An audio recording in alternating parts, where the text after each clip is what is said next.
Hello everyone, welcome back to Ikra Online Learning Platform. I hope you are fine and doing well. आज का हमारा topic the president of India है। पिछले class में हमने union executive of India के topic को start किया था। अगर वीडियो देखा होगा तो वहाँ पर प्रेसिडेंट ऑफ इंडिया के अलावा vice president, prime minister, council of minister, attorney general of India, ये सारे लोग यूनियन एग्जीक्यूटिव में आते हैं। इसी के साथ साथ इनके बारे में जो हमें इन्फॉर्मेशन मिलता है आर्टिकल 52 से लेकर आर्टिकल 78 के बीच। तो guys, without wasting more time, let me begin today's session the president of India, Bharat के राष्ट्रपति। तो गाइस, आज के सेशन में हम बेसिकली डिस्कस करेंगे कुछ important points related to president of India. फिर उसके बाद हम क्वालिफिकेशन देखेंगे, फिर उसके बाद इलेक्शन देखेंगे, फिर उसके बाद जो है प्रेसिडेंट ऑफ इंडिया के टर्म्स क्या हुआ करते हैं। इन तमाम टॉपिक को आज के सेशन में हम कवर करेंगे। So, the Indian president is the head of the state and he is also called the first citizen of India. कि प्रेसिडेंट ऑफ इंडिया ये स्टेट के हेड होते हैं। इसी के साथ साथ प्रेसिडेंट ऑफ इंडिया को फर्स्ट सिटीजन ऑफ इंडिया भी कहा जाता है कि ये भारत के पहले नागरिक हैं। He is a part of union executive, और जो प्रेसिडेंट हैं ये यूनियन एग्जीक्यूटिव के पार्ट हुआ करते हैं। Provisions of which are dealt with article 52 to 78। और यूनियन एग्जीक्यूटिव के बारे में इंफॉर्मेशन ये आर्टिकल 52 से लेकर आर्टिकल 78 के बीच आता है। और इन आर्टिकल्स में से आर्टिकल 52 से लेकर आर्टिकल 62 ये पर्टिकुलरली प्रेसिडेंट ऑफ इंडिया के बारे में इंफॉर्मेशन देता है, लाइक प्रेसिडेंट ऑफ इंडिया के क्या पावर्स हैं, क्या फंक्शंस हैं। इसके अलावा इम्पीचमेंट वगैरह को इन आर्टिकल में मेंशन किया गया है। After looking at the background of President of India, now have a look at significant points. तो guys, अब यहाँ पर कुछ important points को मैंने mention किया है related to President of India, जो exam point of view से बहुत ही important है, महत्वपूर्ण है। So let's see those points. First point है कि Article 52 talks about there shall be a President of India. Article 52 ये कहता है कि इंडिया में प्रेसिडेंट ऑफ इंडिया होंगे। आर्टिकल 52 में ये बात मेंशन है कि इंडिया का अपना क्या होगा, प्रेसिडेंट होगा, राष्ट्रपति होगा। तो ये बात आर्टिकल 52 में लिखा है। And the second point is related to president of India is the president of India is the first citizen of India. जो भारत के राष्ट्रपति हैं ये इंडिया के पहले सिटीजन कहलाते हैं। क्वेश्चन फ्रेम होता है who is the first citizen of India, तो इसका आंसर आपको इस पॉइंट से मिल जाएगा कि first citizen of India president हुआ करते हैं। And the second point, the president is the supreme commander of armed forces. इसी के साथ साथ जो प्रेसिडेंट ऑफ इंडिया हैं ये आर्म्ड फोर्सेस यानी एयर, नेवी और इसी के साथ साथ जो आर्मी फोर्सेस के हेड हुआ करते हैं उनके कमांडर। तो president of India supreme commander हुआ करते हैं आर्म्ड फोर्सेस के। And the next point is article 53 provide the executive power of union to president. Article 53 यानी 53 ये प्रेसिडेंट ऑफ इंडिया को एग्जीक्यूटिव पावर जो है प्रोवाइड करता है। गाइस, प्रेसिडेंट को कई सारे पावर्स दिए गए हैं, एग्जीक्यूटिव, लेजिस्लेटिव, जुडिशियरी। तो जब हम पावर्स पर डिस्कस करेंगे तो वहाँ पर हम इसको कम्प्लीटली डिटेल में डिस्कस करेंगे। तो एग्जीक्यूटिव पावर जो है प्रेसिडेंट ऑफ इंडिया को दिया गया है according to article 53। And the next point, along with 76th Amendment Act 1976, it is mandatory for President to accept advice of Council of Ministers. लेकिन इसी के साथ साथ गाइज, जब 1976 को 76वां अमेंडमेंट किया गया था, यानी कि 76 अमेंडमेंट एक्ट 1976 के अकॉर्डिंग प्रेसिडेंट ऑफ इंडिया के लिए इस बात को ज़रूरी करार दिया गया कि council of ministers president of India को कोई भी एडवाइस देंगे तो उनको एक्सेप्ट करना क्या है, ज़रूरी है, मैंडेटरी है। And the next point, first president of India is doctor Rajendra Prasad 1952 to 1962। सबसे पहले प्रेसिडेंट ऑफ इंडिया ये डॉक्टर राजेंद्र प्रसाद हैं और इनका टेन्योर 1952 से लेकर 1962 तक रहा है। And the next point, the first women president of India is Pratibha Patil. पहला महिला प्रेसिडेंट ऑफ इंडिया ये प्रतिभा पाटिल हैं जो 12वां क्या है, 12th प्रेसिडेंट थी। फिर उसके बाद प्रणब मुखर्जी आए, फिर उसके बाद जो है रामनाथ कोविंद, और अभी जो है वो कौन है, current president is Draupadi Murmu. अभी करंट में रिसेंट में जो हमारे प्रेसिडेंट है वो कौन है, द्रौपदी मुर्मू, जो कि 15th प्रेसिडेंट हैं। So guys, this were some important and significant points related to president of India. So now what are the qualifications of the president. कि प्रेसिडेंट ऑफ इंडिया के लिए वो कौन कौन से क्वालिफिकेशन हैं. So let's see, a candidate has to meet some qualification to be elected as the president. यानी कि एक व्यक्ति को इंडिया का प्रेसिडेंट बनने के लिए कुछ क्वालिफिकेशन को फुलफिल करना ज़रूरी है. So those qualification of the president are, और वो क्वालिफिकेशन ये हैं. First, he should be an Indian citizen. पहला ये कि वो भारतीय नागरिक होना चाहिए. Second, his age should be a minimum of 35 years. और उस व्यक्ति का जो है एज है, उम्र, वो 35 ईयर्स होना चाहिए, 35 साल का होना चाहिए. और हमने राज्यसभा के केस में देखा था 30 ईयर, और लोकसभा के केस में देखा था 25 ईयर्स. तो प्रेसिडेंट एंड गवर्नर का जो है एज लिमिट जो वो क्या है, 35 years. And the third condition, he should qualify the conditions to be elected as a member of the Lok Sabha. इसी के साथ साथ जो बंदा इंडिया का प्रेसिडेंट बनना चाहता है, उसमें जो है वो कंडीशन होनी चाहिए, यानी कि लोकसभा का मेंबर बनने के लिए जो कंडीशन हुआ करते हैं उसको फुलफिल भी करे. यानी कि अगर आप, यानी कि वो कैंडिडेट अगर लोकसभा का मेंबर बनने का अहल है तो वो प्रेसिडेंट ऑफ इंडिया भी बन सकता है. And the fourth condition is, he shouldn't hold any office of profit under the central government, state government और एनी पब्लिक अथॉरिटी. और चौथा कंडीशन या क्वालिफिकेशन ये है कि जो बंदा इंडिया का प्रेसिडेंट बनना चाहता है वो किसी भी तरह के ऑफिस ऑफ प्रॉफिट को होल्ड ना किए हुए हो under central government, state government और एनी पब्लिक अथॉरिटी. मगर गाइज यहाँ पर कुछ एक्सेप्शंस है related to office of profit. Let's see, an acting president, vice president, ministers of union और states, governors of state is not deemed to be office of profit. मतलब कि acting president, vice president, ministers of union और state और इसी के साथ साथ governors of the state को ऑफिस ऑफ प्रॉफिट के तौर पर काउंट नहीं किया जाएगा. ये लोग क्या है, प्रेसिडेंट के इलेक्शन के लिए क्या है, एलिजिबल हैं. And the next, to stand for the election you must have 50 electors as a proposers and 50 electors as a seconders. Guys, इस पॉइंट में इस बात को बताया जा रहा है कि प्रेसिडेंट ऑफ इंडिया बनने के लिए 100 लोगों का सपोर्ट चाहिए, जिसमें से 50 जो हैं एज अ प्रपोजर और 50 जो है 50 इलेक्टर एज अ सेकेंडर क्या है, सपोर्ट करे. यानी कि 100 लोगों की क्या हो, सपोर्ट हो, तब जाकर क्या है आप प्रेसिडेंट के इलेक्शन के लिए खड़े हो सकते हैं. And the next point, the deposit amount is 15,000 rupees in RBI. इसी के साथ साथ 15,000 रुपये RBI में क्या है आपको डिपॉजिट अमाउंट भी क्या करना है, जमा करना है, डिपॉजिट करना है as a security fees.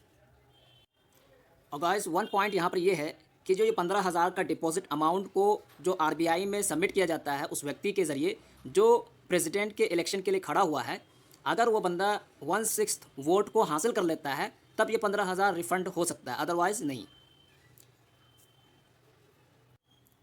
So guys, ये कुछ कंपोनेंट्स थे इलेक्शन ऑफ प्रेसिडेंट के लिए. तो इन क्वालिफिकेशन को देखने के बाद अब हम देखेंगे कि प्रेसिडेंट का इलेक्शन कैसे होता है या किसी बंदे को कैसे इलेक्ट किया जाता है for president. So have a look at the point. There is no direct election for the Indian president. पहला पॉइंट ये है कि जो प्रेसिडेंट ऑफ इंडिया का इलेक्शन होता है ये डायरेक्ट इलेक्शन नहीं होता है बल्कि इनडायरेक्ट इलेक्शन होता है. मतलब ये है कि जो जनरल पब्लिक है वो प्रेसिडेंट ऑफ इंडिया को इलेक्ट नहीं करती है, बल्कि जनरल पब्लिक के द्वारा जिन कैंडिडेट को लोकसभा, राज्यसभा या लेजिस्लेटिव असेंबली में भेजा जाता है in the name of MPs या MLA, वो लोग क्या है प्रेसिडेंट ऑफ इंडिया को इलेक्ट करते हैं, वोट देते हैं. And the next, N electoral college elects him. यानी उसी बात को यहाँ पर बताया गया है, जो इलेक्टोरल कॉलेज होते हैं वो प्रेसिडेंट ऑफ इंडिया को इलेक्ट करते हैं. इलेक्टोरल कॉलेज वही यानी कि MPs and MLA, elected MPs and MLAs. The electoral college responsible for presidents elections comprises elected members. तो प्रेसिडेंट ऑफ इंडिया के इलेक्शन के लिए यही इलेक्टोरल कॉलेज क्या होते हैं, रिस्पॉन्सिबल होते हैं, अकाउंटेबल होते हैं. और ये इलेक्टोरल कॉलेज जो है इलेक्टेड मेंबर्स होते हैं लोकसभा के और राज्यसभा के in the level of union. और सेकेंड ये कि जो लेजिस्लेटिव असेंबलीज होते हैं स्टेट में, जो स्टेट में लेजिस्लेटिव असेंबली होते हैं उनके इलेक्टेड मेंबर्स. मगर इसमें जो है प्रेसिडेंट ऑफ इंडिया के इलेक्शन में लेजिस्लेटिव काउंसिल जो है इनका कोई रोल नहीं है, पार्टिसिपेट नहीं करते हैं. And the third, legislative assemblies of the union territories of Delhi and Puducherry. तीसरा पॉइंट ये है कि जो दिल्ली और पुडुचेरी है ये यूनियन टेरिटरीज है. यहाँ का जो लेजिस्लेटिव असेंबली है यहाँ के इलेक्टेड मेंबर भी क्या है प्रेसिडेंट के इलेक्शन में पार्टिसिपेट करते हैं. तो इसमें 3 पॉइंट आया कि कौन कौन इलेक्टोरल कॉलेज में आता है या ये कह लीजिए कौन कौन प्रेसिडेंट ऑफ इंडिया को इलेक्ट करता है. तो first point, elected members of Lok Sabha and Rajya Sabha. And the second, elected members of legislative assemblies of the state, not legislative council of the state. And the third, legislative assemblies यानी elected members of legislative assemblies of UTs Delhi and Puducherry. तो ये लोग मिलकर एक बंदे को क्या है प्रेसिडेंट ऑफ इंडिया के तौर पर इलेक्ट करते हैं. तो गाइस नीचे एक पॉइंट को मेंशन किया गया है, the nominated members of parliament and members of legislative council do not vote in election of president. इस बात को मैंने सेपरेटली भी यहाँ मेंशन कर दिया है क्योंकि इसके रिगार्डिंग क्वेश्चन आते हैं एग्जाम में और बच्चे क्या करते हैं गलत क्वेश्चन का मार्क कर देते हैं. तो जो नॉमिनेटेड मेंबर होते हैं पार्लियामेंट के, चाहे लोकसभा के हों चाहे राज्यसभा के हों, राज्यसभा में 12 मेंबर होते हैं, लोकसभा में 2 मेंबर होते हैं, और इसके अलावा जो लेजिस्लेटिव काउंसिल के मेंबर्स हैं ये सारे लोग प्रेसिडेंट के इलेक्शन में पार्टिसिपेट नहीं करते हैं, वोट नहीं देते हैं. तो गाइस ये हमने देखा कि प्रेसिडेंट ऑफ इंडिया को कैसे इलेक्ट किया जाता है या कौन कौन इलेक्ट करते हैं. अब सेकेंड क्वेश्चन ये आता है कि प्रेसिडेंट ऑफ इंडिया को इलेक्ट करने का मेथड क्या है, कैसे यानी कि प्रेसिडेंट ऑफ इंडिया को इलेक्ट किया जाता है. So now let's see method for election of president of India. India के प्रेसिडेंट के इलेक्शन के लिए मेथड यानी कि प्रेसिडेंट ऑफ इंडिया को इलेक्ट करने का कौन सा मेथड है जिसके ज़रिए हम प्रेसिडेंट ऑफ इंडिया को इलेक्ट करते हैं. So first point is the election occurs through proportional representation by single transferable vote through secret ballot paper. तो जो मेथड को यूज़ किया जाता है प्रेसिडेंट ऑफ इंडिया के इलेक्शन के लिए वो है proportional representation by single transferable vote, और इसे सीक्रेट बैलेट पेपर के ज़रिए कंडक्ट कराया जाता है. तो फर्स्ट पॉइंट ये है कि प्रेसिडेंट ऑफ इंडिया के इलेक्शन को proportional representation by single transferable vote के ज़रिए कंडक्ट कराया जाता है. और गाइस इस टर्म को हमने जब राज्यसभा के इलेक्शन को हम डिस्कस कर रहे थे वहाँ पर हमने डिटेल में डिस्कस किया है. तो अगर आप जानना चाहते हैं कि ये proportional representation by single transferable vote क्या होता है, आप मेरे उस वीडियो को देखें जहाँ पर मैंने इसको डिटेल में बतलाया है. पर इतना याद रखना है आपको, जो मेथड को यूज़ किया जाता है वो ये है. और गाइस इलेक्शन में सीक्रेट बैलेट पेपर को यूज़ किया जाता है. इसका मतलब ये होता है जो वोट दे रहा है उसी को पता है कि वो किसको वोट दे रहा है, दूसरे बंदे को पता नहीं चलेगा कि वोट किसको दिया गया है. And the second point, the total voting strength of parliament is equal to the total voting strength of all the legislative assemblies of the state. Guys इस पॉइंट में इस बात को कहना चाह रहे हैं कि जो स्टेट लेवल पर एमएलएज होते हैं, एमएलएज, तो एमएलएज के वोट का वैल्यू ये एमपीज़ के वोट के वैल्यू के बराबर है. मतलब जो लोकसभा और राज्यसभा के मेंबर हैं जिसको हम एमपी कहते हैं, मेंबर ऑफ पार्लियामेंट, वो कितने हैं अराउंड 800 के करीब. और इसके अलावा जो स्टेट लेवल पर मेंबर होते हैं जिसे हम एमएलए कहते हैं, मेंबर ऑफ लेजिस्लेटिव असेंबलीज, तो इन दोनों के वोट क्या हैं बराबर हैं. अगरचे एमएलए का जो है अमाउंट बहुत ज़्यादा है, लगभग जो है 4000 से ज़्यादा होंगे, 400 से ज़्यादा, तो उनके वोट और जो एमपीज़ हैं इनके वोट ये बराबर होंगे. तो मतलब ये हुआ कि जो एमपीज़ के वोट का वैल्यू है ये कहीं ना कहीं ज़्यादा है एमएलए के वोट के वैल्यू से. तो इसी बात को यहाँ पे मेंशन किया गया है. And the third point, all doubts and disputes are resolve by the supreme court of India. और गाइज इलेक्शन ऑफ प्रेसिडेंट के रिगार्डिंग जो भी डाउट्स और डिस्प्यूट हुआ करता है उसको रिजॉल्व करने की जिम्मेदारी सुप्रीम कोर्ट ऑफ इंडिया की है. यानी कि जो भी डिस्प्यूट या डाउट्स अराइज हो रहा है प्रेसिडेंट ऑफ इंडिया के इलेक्शन को लेकर, उसे रिजॉल्व कौन करता है? Supreme court of India. Now have a look at some important points about presidential election. Guys यहाँ पर प्रेसिडेंशियल इलेक्शन के ताल्लुक से कुछ महत्वपूर्ण पॉइंट्स को मेंशन किया गया है. So first point is the first unanimously elected president. के पहला यूनानिमसली इलेक्टेड प्रेसिडेंट कौन है? नीलम संजीवा रेड्डी. गाइस का मतलब ये है कि ये ऐसा प्रेसिडेंट है कि जिनके अपोजिट में कोई खड़ा नहीं हुआ था, तो ये यूनानिमसली क्या है इलेक्ट कर लिए गए थे for the presidentialship. And the second point, the president who won with highest margin. यानी कि वो प्रेसिडेंट के किसने सबसे ज़्यादा क्या है मार्जिन को लाया था, सबसे ज़्यादा वोट पाया था या उनको सबसे ज़्यादा वोट दिया गया था, वो है KR नारायण, और ये 10वां प्रेसिडेंट थे. And the third point, the president, the first president who von without party support independently, VV गिरी. तीसरा पॉइंट ये है कि पहले प्रेसिडेंट कि जिसने बगैर पार्टी के हिमायत यानी पार्टी के सपोर्ट के बगैर ही क्या है प्रेसिडेंशियल इलेक्शन को जीता था, विन किया था, यानी कि इंडिपेंडेंटली वो क्या है प्रेसिडेंशियल इलेक्शन को विन किए थे, वो VV गिरी हैं. तो ये कुछ इंपॉर्टेंट पॉइंट्स थे related to presidential election. So guys अब हम देखेंगे कि प्रेसिडेंट ऑफ इंडिया के ऑफिस का टर्म क्या है, कितने सालों के लिए उन्हें इलेक्ट किया जाता है. So now have a look at this point. Once president is elected he holds office for 5 years. जब एक मरतबा किसी बंदे को इलेक्ट कर लिया जाता है फॉर प्रेसिडेंशियलशिप, यानी प्रेसिडेंट जब कोई बंदा एक मरतबा बन जाता है तो वो 5 साल के लिए क्या है ऑफिस को होल्ड करता है। यह सिंपल कि 5 साल उनका टेन्योर हुआ करता है। And the next he sits in the office even after the completion of 5 years given now. Guys इस पॉइंट में इस बात को बताया जा रहा है कि जब प्रेसिडेंट ऑफ इंडिया 5 साल के लिए इलेक्ट कर लिए जाते हैं तो 5 साल कंप्लीट होने के बाद भी ये क्या है ऑफिस को होल्ड किए हुए होते हैं जब तक कि न्यू इलेक्शन ना हो जाए या न्यू प्रेसिडेंट को इलेक्ट ना कर लिया जाए। ये नहीं कि 5 साल कंप्लीट हुआ तो उनको जो है निकाल दिया जाए, बल्कि टेनियर के ख़त्म होने के बाद भी वो ऑफिस को होल्ड किए हुए होते हैं जब तक कि नया इलेक्शन ना हो जाए या कोई नया प्रेसिडेंट इलेक्ट होकर ना आ जाए। And the next he can also be re elected and there is no cap on his re election. और गाइस जैसे ही प्रेसिडेंट अपना टेन्योर ख़त्म करते हैं तो उसके बाद भी वो दोबारा क्या है खड़े हो सकते हैं और उनके खड़े होने में कोई ऑब्स्ट्रक्शन या रिस्ट्रिक्शन नहीं है। And the next point he can resign any time during his term by writing to the vice president. और गाइस इस पॉइंट में इस बात को बताना चाह रहे हैं कि अगर प्रेसिडेंट ऑफ इंडिया को रेजिग्नेशन देना हो, अपने ऑफिस से क्या हो रिज़ाइन देना हो, तो वो किसी भी टाइम जो है टेन्योर में रिज़ाइन दे सकते हैं। और ये रिज़ाइन किसको देंगे? वाइस प्रेसिडेंट ऑफ इंडिया को इन रिटर्न, यानी कि राइटिंग में रेजिग्नेशन वाइस प्रेसिडेंट को देंगे। जिस तरह हमने देखा था कि लोकसभा के स्पीकर को अगर रिज़ाइन देना हो तो वो डिप्टी स्पीकर को देंगे और डिप्टी स्पीकर स्पीकर को। ठीक इसी तरह यहाँ पर भी प्रेसिडेंट वाइस प्रेसिडेंट को, अगर वाइस प्रेसिडेंट को रिज़ाइन देना है तो वो प्रेसिडेंट को रिज़ाइन करेंगे। And the next point in case if president dies और resign the vice president will act as the president of India.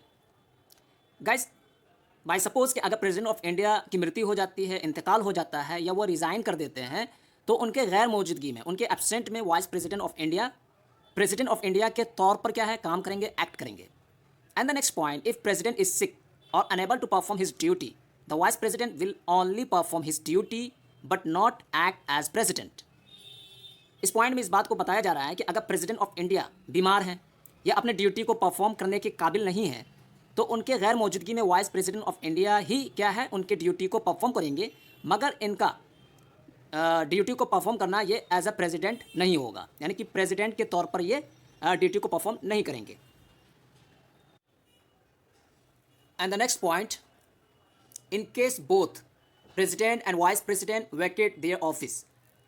अगर गाइस सिचुएशन ऐसा हो जाता है कि प्रेसिडेंट और वाइस प्रेसिडेंट दोनों ही क्या हो अपने ऑफिस को खाली कर दिए हों, तब क्या होगा? तब चीफ जस्टिस ऑफ इंडिया जो है प्रेसिडेंट के तौर पर क्या करेंगे, एक्ट करेंगे।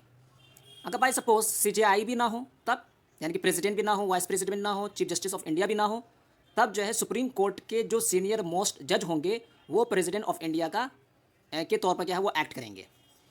And the next point the president can be removed from his office by impeachment. So guys इस पॉइंट में इस बात को बताया जा रहा है कि जो प्रेसिडेंट ऑफ इंडिया हैं उनको उनके ऑफिस से हटाया भी जा सकता है, रिमूव भी किया जा सकता है। कैसे? इम्पीचमेंट के ज़रिए। तो गाइस इम्पीचमेंट का मतलब ये होता है, यानी कि प्रेसिडेंट को जो हटाने का प्रोसेस होता है उसको हम टर्म देते हैं इम्पीचमेंट। तो इम्पीचमेंट के रिगार्डिंग हम सेकेंड वीडियो में डिस्कस करेंगे। आज हमारा टॉपिक यहीं पर कंप्लीट होता है। और गाइस एक पॉइंट जो हमने वहाँ ऊपर बतलाया था कि जो एमपीज़ होते हैं उनका वोट का वैल्यू और एमएलएज़ के वोट का वैल्यू ये बराबर हैं। और हमने ये बताया था कि जो एमपीज़ हैं वो ऑलमोस्ट कितने हैं, 800 के करीब हैं, और जो एमएलएज़ हैं स्टेट लेवल पर वो ऑलमोस्ट 4000 समथिंग हैं। तो 4000 समथिंग एमएलएज़ के वोट का वैल्यू और 800 एमपीज़ के वोट का वैल्यू क्या है, बराबर है। तो मतलब ये हुआ कि जो एमपीज़ के वोट हैं के वैल्यू हैं वो क्या है, ज़्यादा है in comparison to MLAs. So guys आज के सेशन को हम यहीं पर क्या है एंड करते हैं। और आज के सेशन में हमने बेसिकली कुछ इंपॉर्टेंट पॉइंट्स को डिस्कस किया। फिर उसके बाद हमने क्वालिफ़िकेशन को देखा कि एक बंदा को प्रेसिडेंट बनना है तो उसके लिए कौन कौन से क्वालिफ़िकेशन चाहिए। फिर उसके बाद हमने जो है प्रेसिडेंट ऑफ इंडिया के इलेक्शन को देखा कि कौन कौन जो है पार्टिसिपेट करते हैं। फिर उसके बाद हमने ये भी डिस्कस किया कि प्रेसिडेंट ऑफ इंडिया के इलेक्शन को कैसे किया जाता है, कौन से मेथड को फॉलो किया जाता है, उसको डिस्कस किया। और इसके अलावा कुछ सिग्निफिकेंट पॉइंट हमने देखा प्रेसिडेंशियल इलेक्शन के रिगार्डिंग। तो नेक्स्ट वीडियो में हम इम्पीचमेंट ऑफ द प्रेसिडेंट और उसके अलावा कुछ और इंपॉर्टेंट पॉइंट्स को हम डिस्कस करेंगे। अभी के लिए यहीं तक। सो वीडियो को लाइक और शेयर करें और सब्सक्राइब करें। Thank you very much, bye bye.